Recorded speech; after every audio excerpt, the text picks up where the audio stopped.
this operation with a very clear goal in mind. I haven't got a chance to see a lot of reporting. I don't understand what the confusion is. Let me explain it to you, and I'll do it once again as clearly as possible. Perhaps you'll report it that way. The United States is conducting an operation to eliminate the threat of Iran's short-range ballistic missiles and the threat posed by their Navy, particularly to naval assets.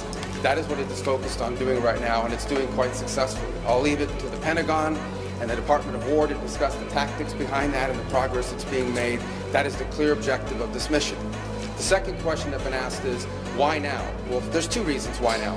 The first is it was abundantly clear that if Iran came under attack by anyone, the United States or Israel or anyone, they were going to respond and respond against the United States. The orders had been delegated down to the field commanders. It was automatic, and in fact it bared to be true, because in fact within an hour of the initial attack on the leadership compound, the missile forces in the south and in the north, for that matter, had already been activated to launch. In fact, those had already been pre-positioned.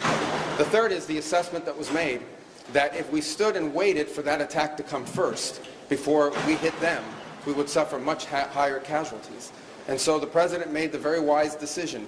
We knew that there was going to be an Israeli action. We knew that that would precipitate an attack against American forces. And we knew that if we didn't preemptively go after them before they launched those attacks, we would suffer higher casualties and perhaps even higher those killed. And then we would all be here answering questions about why we knew that and didn't act.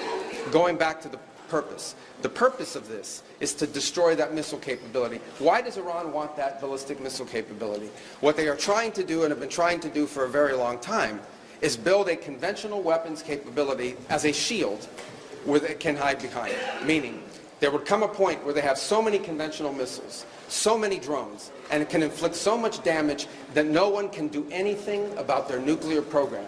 That is what they were trying to do, is put themselves in a place of immunity where the damage they could inflict on the region would be so high that no one can do anything about their nuclear program or their nuclear ambitions. They are producing, by some estimates, over 100 of these missiles a month.